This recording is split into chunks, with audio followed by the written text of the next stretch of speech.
여러분 반갑습니다. 지금 이 시간에는 이제 사도행전에 관한 내용을 조금 본문들을 좀 분석을 해서 여러분들하고 사도행전에 대한 강의를 마무리하려고 합니다. 자세한 내용들은 앞에 비디오에서 조금 문학적인 또 구조적인 역사적인 학문적인 방법론들이나 분석해야 될 누가복음 사도행전을 분석하는 방법들에 대해서는 여러분들이 좀 배웠고, 이제는 사도행전 본문을 자세히 좀 살펴봄으로써 또 여러분들에게 사도행전에 대한 소개를 좀 하려고 합니다.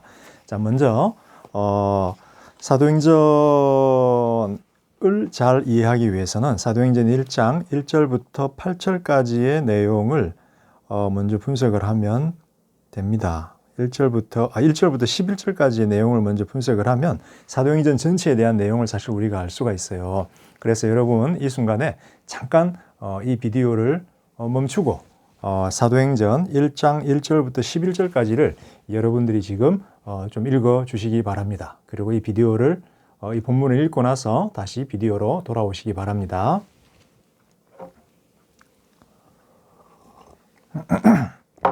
자, 여러분 다 읽으셨죠?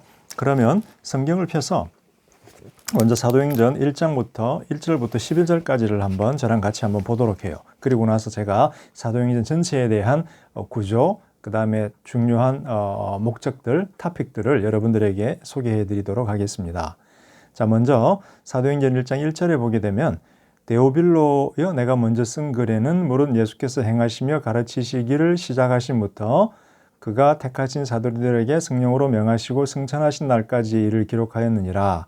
여러분 잘 아시겠지만 데오빌로는 누가의 수신자입니다. 그래서 누가복음의 시작에서도 데오빌로 각하여라고 해서 누가의 수신자로 등장을 하고 있는데, 아마도 누가의 제자이면서 굉장히 높은 관원이었고, 또 누가가 누가복음 사도행전 글을 쓰는 이 프로젝트를 할 수 있도록 재정적으로 후원했던 중요한 초대교회의 누가의 교회의 인물이었던 걸로 보여집니다.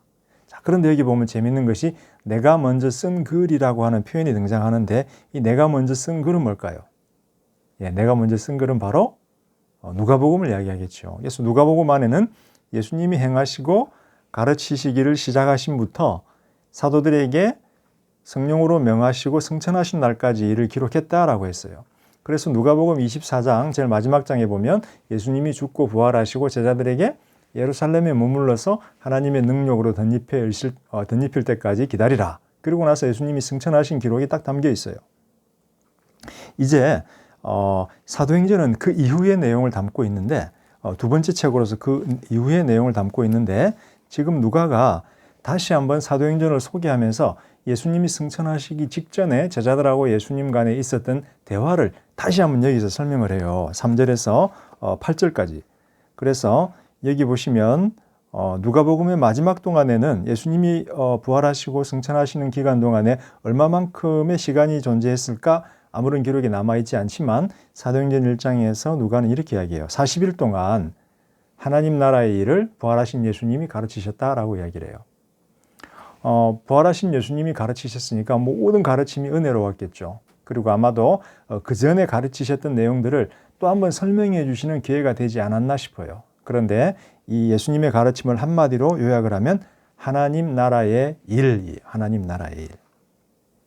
하나님 나라는 뭔가요? 하나님 나라는 하나님이 통치하시는 나라를 의미하고 하나님의 통치를 이야기하죠. 하나님 나라의 일이니까 하나님이 통치하시는 나라의 일인데, 이게 뭘까요? 하나님 나라의 일은 예수님이 이 땅에 왔을 때 하나님 나라가 가까이 왔다라고 했죠. 예수님의 구원의 사역을 통해서 하나님께서 이 땅에서 다스리시는 것, 하나님의 은혜로운 통치를 하나님 나라라고 하죠. 그래서 누가복음에서는 예수를 통해서 하나님의 은혜로운 통치가 어떻게 이 땅에 임했는가를 설명해주고, 이제 사도행전에서는 뭘 보여주겠어요? 예수님의 제자들을 통해서 이 하나님의 은혜로운 통치, 즉 하나님 나라의 일이 어떻게 진행이 될 것인가에 대해서 이제 설명을 해줄 거예요. 그런데 제자들은 하나님 나라라고 하니까 착각을 해요. 예수님께서는 하나님 나라를 4절, 5절에 보게 되면 성령으로 세례를 받고 너희들이 행할 것을 이야기하는데, 6절에서 보면 제자들이 예수님한테 질문을 하는데, 주님께서 이제 이스라엘의 나라를 회복하실 것입니까? 라고 질문을 해요. 예수님이 이제 높아지셨으니까 이스라엘을 회복하실 겁니까? 즉 로마인들로부터 이스라엘 나라를 회복해서 우리나라를 주권 국가로 독립 국가로 세워주실 것입니까? 라고 질문을 해요. 예수님께서 뭐라고 답하나요? 때와 시기는 아버지께서 자기의 권한에 두셨으니 너희 알 바가 아니다. 이 무슨 말이에요? 그게 아니다라는 거죠. 이스라엘 나라를 독립해 주는 게 하나님 나라의 일이 아니다라는 것을 돌려서 말하는 거죠. 때와 시기는 하나님 아버지의 손에 권세에 있기 때문에 너희가 알 바가 아니고 너희는 대신 뭐 해야 된다? 성령을 받고 권능을 받아서 예루살렘과 유대와 사마리아와 온 땅 끝까지 이르러 나의 증인이 되어야 한다. 즉 하나님 나라의 일은 뭐다? 예수님의 복음을 예루살렘에서 유대, 사마리아 땅 끝까지 전해지는 거, 그게 하나님 나라의 일이라는 거예요. 제자들은 이스라엘 나라가 회복이 되는 것, 국가가 회복이 되는 것을 보았지만 예수님은 예수님의 복음이 온 세상으로 퍼져나가는 것을 보고 있는 거예요. 즉 하나님의 나라는 유대인들의 관점에서, 예수님의 제자들의 관점에서 이스라엘 한 국가의 한정이 되는 하나님의 은혜로운 통치였지만 예수님은 하나님의 통치는 이스라엘 한 국가에만 한정되는 것이 아니라 모든 유대 땅을 넘어서 사마리아 온 이방인들까지 포함하는 우주적인 통치를 의미를 하고 있는 거예요. 이게 왜 중요할까요?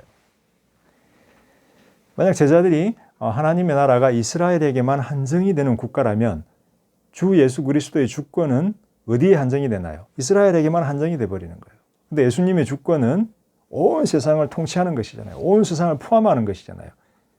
온 피조 세계를. 그래서 하나님의 나라는 온 세상을 포함해야만 되는 거예요. 제자들이 이스라엘을 회복하는 것입니까? 하나님 나라가 그렇게 말하면 예수님의 주권을, 하나님의 주권을 이스라엘에게만 한정하는 것이 돼요. 그런데 예수님은 하나님 나라는 온 이방인을 포함하는 우주적인 통치임을 이야기를 해요. 이 우주적인 통치를 통해서 주권을 실행하시는 분은 예수님이시니까 예수님의 주권도 온 세상을 포함하는 거다라고 사실은 간접적으로 이야기를 예수님이 하시는 거예요. 그런데 여기서 중요한 것은 하나님의 은혜로운 통치가 예루살렘에서부터 시작을 해야 된다는 거예요. 제가 지난 시간에 이야기를 했지만 누가에게 예루살렘이라고 하는 도시는 굉장히 중요해요. 신학적으로 하나님의 구원이 이루어지고 성취되어야 할 곳이고 따라서 예수님께서 죽으시고 부활하시고 하나님의 사역을 결정적으로 이룬 곳이 바로 예루살렘이었어요. 그리고 이제 예루살렘에서 복음이 온 유대 땅으로 전해져야 되고 사마리아로 전해져야 되고 땅끝까지 전해져야 되는 거예요. 자, 그 다음에 예수님께서 이 말씀을 마치시고 하늘로 올라가세요. 제자들이 하늘을 쫙 쳐다보고 있어요. 자, 제자들 마음속에 어떤 생각이 들었을까요? 예수님 하늘 가시네. 뭐하러 가시나? 언제 다시 내려오실라나? 초대교회 성도들은 예수님이 승천하시는 걸 보았기 때문에 예수님이 곧 오신다고 생각을 했어요. 자기들이 죽기 전에 곧 오신다라고 생각을 했는데 어떻게 됐나요? 예수님이 오시기 전에 베드로도 죽었고 바울도 죽었고 야고보도 죽었고 요한도 죽었고 예수님의 모든 제자들이 다 죽어버렸어요. 그리고 예수님을 따르던 처음 제자들이 다 죽어버렸어요. 예수님이 오지 않았어요. 이제 2세대 크리스찬들, 루가를 포함한 2세대 크리스찬들은 어떤 고민에 빠지나요?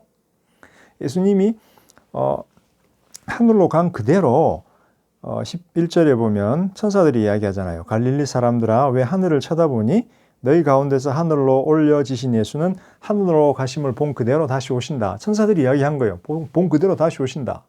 그런데 1세대가 지나도록 크리스찬 1세대가 지나도록 예수님이 다시 오지 않았어요.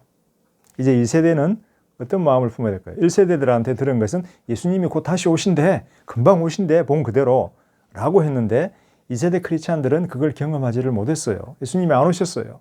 이제 어떻게 해야 돼요?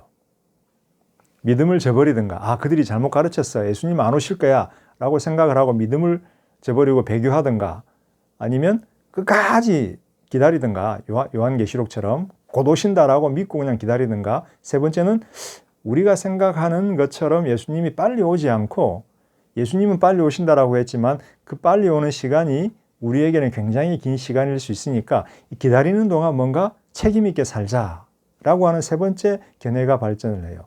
누가의 견해는 이 세 번째 견해예요. 예수님이 승천하셨고 재림하시기 전까지 짧은 시간일 수도 있고 긴 시간일 수도 있는데 무작정 기다리면서 그렇게 살지 말고 이 기간 동안에 책임 있는 삶, 윤리적으로 책임 있는 삶, 책임 있는 성도의 삶을 한번 우리가 살아보자라고 이야기를 하는 거예요. 그래서 이 책임 있는 삶, 예수님의 승천과 예수님의 재림 사이의 기간 동안에 무엇을 해야 되는가? 누가가 답을 해주고 있잖아요. 성령의 권능을 받고 성령의 세례를 받고 복음을 전하는 삶이 되어야 된다는 거예요. 예수님의 승천과 재림 사이에 이 기간이 짧을지 길지 엄청나게 길지는 모르지만 무작정 기다리는 것이 아니라, 다시 말하면 예수님의 재림을 기다리면서 산에 올라가서 막 기도만 하는 것이 아니라 그동안에 열심히 크리스찬으로서 살아가야 된다는 거예요. 뭘 하면서? 예수님이 증인이 되면서 하나님 나라를 선포하면서 성령으로 충만함을 받고, 성령으로 충만함을 받고 예수님의 증인이 되어서 하나님 나라를 선포하고 확장하는 일을 이 기간 동안에 해야 된다라고 누가는 주장을 하는 거예요. 자, 그런데 1장 8절이 굉장히 중요해요. 성령이 너희에게 임하면 너희가 권능을 받고, 저도 여러분도 다 우리가 성령에 충만하고 권능을 받아야 돼요. 그러고 나서 예수님의 증인이 되는데 어디서부터? 예루살렘에서부터 온 유대, 그리고 사마리아, 그다음 땅끝까지 이르러. 자, 이 네 가지를 잘 기억하세요. 사도행전은 누가가 설명하는 사도행전의 기록은 이 네 가지 순서를 따라서 기록이 되고 있어요. 예루살렘 사역, 유대 땅 사역, 사마리아 사역, 온 세상 이방인 사역, 이렇게 구성이 되어 있어요. 자, 그래서 누가복음 1장 사도행전 1장 8절은 사도행전 전체를 구조를 설명하고 있는 주제구다라는 거예요. 자, 이제 여러분들이 제가 여러분들에게 사도행전에 대한 기본적인 정보 요약해가지고 제 신약 주예의 271페이지 내용을 이렇게 사진을 찍어서 여러분들 그 블랙보드에 올렸어요. 여러분들이 이 페이지를 출력을 해서 저와 같이 한번 사도행전을 한번 보도록 해요. 전통에 따른 저자 관련된 교회는 누가복음에 기록된 내용하고 동일해요. 사도행전과 누가복음은 누가에 의해서 쓰여졌고, 수신자는 이방인 교회, 바울의 이방인 교회이고, 그다음 누가는 사도 바울의 사역에 동참했던 선교팀의 일원이었어요. 그래서 사역을 하다가 중간에 아마 크레타 섬이나 이런 어떤 그런 이방인 교회의 목사로 바울이 남겨두고 사역을 하도록 남겨두었던 사람일 걸로 추정을 해요. 자, 그래서 구조를 한번 여러분이 한번 싹 보세요. 구조를 한번 여러분이 보면 일단 1장은 서론인데 방금 우리가 읽었어요. 1장 1절에서 11절까지는 예수님의 마지막 당부와 승천에 대한 내용이 나왔어요. 자, 그 다음에 이제 사도행전 2장에서 오순절 사건이 발생을 하는데, 오순절 사건이 발생하기 전에 교회가 처리해야 될 문제가 하나가 있어요. 그건 뭘까요? 가룟 유다가 죽었어요. 그래서 가룟 유다 12명의 제자들 중에 한 사람인 가룟 유다가 죽었기 때문에 그 사람을 대신할 사도가 임명이 돼야 돼요. 그래서 베드로가 일어서서 설교를 하고 제비를 뽑아서 마띠아를 12번째 사도로 임명을 해요. 그게 바로 1장 12, 26절이에요. 자, 그 다음에 이제 사도행전 2장에서는 여러분이 잘 아시는 중요한 오순절 사건이 발생을 해요. 사도행전 2장에서. 그래서 성령이 내려오고 방언을 하고 외국어로 말하는 거죠. 하나님의 큰 일을 이야기하고 베드로가 설교하고, 그리고 나서 교회가 탄생해요. 예루살렘 교회. 그래서 44절에서 48절 보면 예루살렘에서 교회가 탄생해서 기도하고 말씀 보고 떡 떼고 모든 것을 공유하는 어떤 그런 유토피아 공동체가 형성이 돼요. 유토피아 공동체가 형성이 돼요. 그래서 거기 보면 이제 예루살렘 교회가 탄생을 하고 2번이에요. 예루살렘 선교. 그 다음에 예루살렘에서 사도들이 기적도 베풀고 말씀도 가르쳐요. 그리고 나서 이제 6장, 7장에 보게 되면 헬라파 집사가 임명이 되고 스데반이 순교를 해요. 그래서 7장까지가 예루살렘 사역이다라는 거예요. 예루살렘 사역. 자, 그 다음에 7장 마지막, 그 다음 8장 1절에 보면 스데반이 순교를 당하고 예루살렘에 그때 큰 핍박이 발생을 해요. 핍박이 발생하는데 그 핍박의 결과로 크리스찬들이 예루살렘 교회 성도들이 다 온 세상으로 막 흩어져요. 아이러니가 뭐냐면 예수님께서는 승천하시기 전에 너희가 성령을 받으면 어떻게 해야 된다? 복음을 들고 예루살렘과 유대와 사마리아 온 땅끝까지 복음을 전하라 그랬는데, 오순절을 경험하고 성령의 충만을 경험한 성도들은 너무 좋으니까 예루살렘에서 자기들끼리 모여서 예배드리고 경배하고 사역하는 것에 머물렀어요. 예수님은 성령의 충만함을 받고 온 세상으로 흩어져라 그랬는데 예루살렘에만 머물러 있으니까 예수님께서 어떻게 하시나요? 하나님께서 어떻게 하시나요? 핍박을 보내가지고 유대인들을 보내서 핍박받게 하심으로 핍박을 통해서 다 온 세상으로 흩어져 버리게 하시는 거예요. 그래서 인간의 관점에서 보면 핍박, 방해, 해방, 뭔가 고난처럼 보이지만 하나님의 관점에서 보면 하나님의 나라의 일이 온 세상에 퍼져가도록 하나님께서 고난과 핍박을 사용하시는 거예요. 마찬가지로 현재 코로나의 위험 속에 있는 우리 고난처럼 보이고 어려움처럼 보이지만 이것을 통해서도 무언가 하나님의 귀한 사역이 우리 가운데 이루어지고 있을 수가 있어요. 그래서 우리가 그런 눈에 보이는 관점도 있지만 하나님의 관점도 항상 있다는 것 여러분들이 좀 기억해 주었으면 좋겠어요. 자, 그 다음에 이제 8장부터 보게 되면 빌립이라고 하는 사람이 사마리아로 내려가요. 사마리아로 내려가서 복음을 전하고 그 다음에 빌립이 또 이디오피아 네시아에게 복음을 전하고 그 다음 베드로가 또 고넬로에게 또 복음을 전하고 그 다음 안디옥 교회, 이방 교회로 복음이 전해져요. 다시 말하면 예루살렘에서 사역을 했고 유대 땅에서 사역이 막 진행되면서 이제 사마리아로 빌립을 통해서 복음이 전해졌고 베드로를 통해서 이방인 고넬료가 이제 회심을 하고 어떻게 돼요? 복음이 예루살렘에서 유대와 사마리아까지 미쳤고 이제 이방 땅으로 넘어가려고 막 하는 거예요. 자, 이 시기에 중요한 일이 하나 발생을 하는데 사도행전 9장에 보면 스데반이 순교를 당할 때 유대인들이 막 스데반을 돌로 치려고 할 때 유대인 사람들의 겉옷을 맡아서 보관하던 젊은 청년이 하나 있었어요.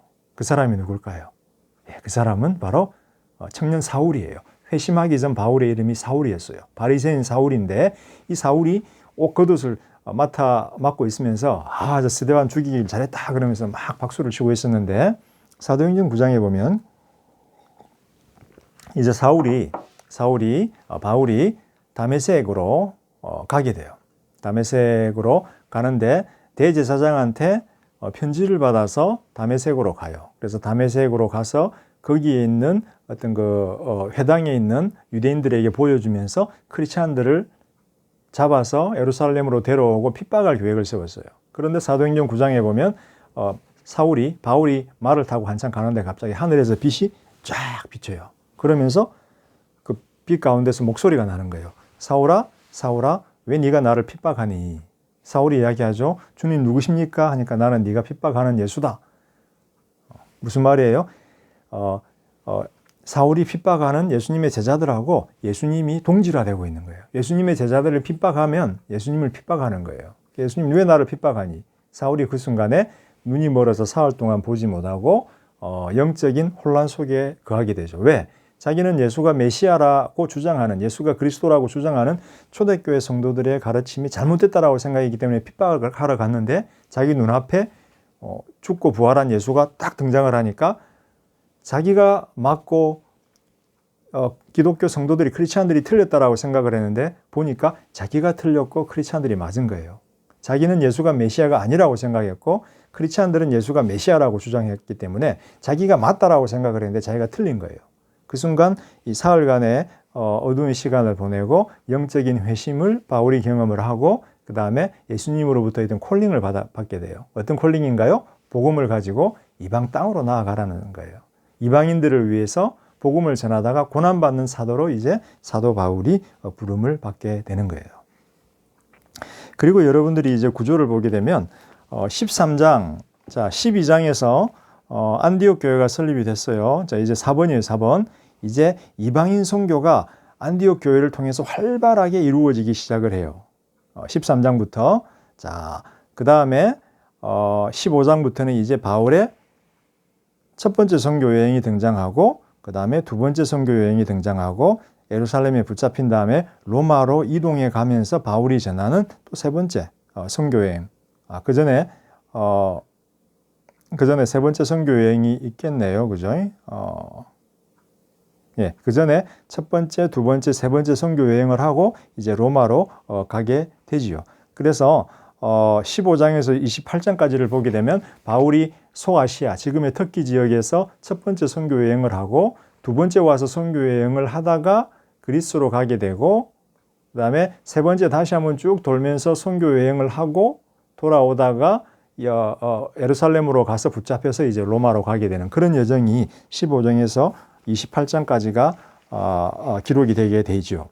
그래서 마지막 28장에 보면 바울이 로마에 도착해서 사망하고 죽는 것이 아니라 사실은 로마에 도착한 다음에 한 3, 4년 정도를 사역을 하다가 그 당시 로마의 황제가 누구죠? 네로였는데 네로에 의해서 붙잡혀서 바울이 순교를 당하는 걸로 이렇게 나와요. 어떻게 순교를 당하냐면 칼로 목을 베임을 당하고 그 당시 또 베드로가 거기 있었는데 베드로도 순교를 당하는데 십자가에 거꾸로 못 박혀서 순교를 당하죠. 그래서 여러분들이 바울의 사진을 보게 되면 항상 바울은 한 손에는 책을 들고 나오고 또 한 손에는 검을 들고 나와요. 사진이 제가 있을지 모르겠는데 제가 한번 잠깐 보여드릴게요.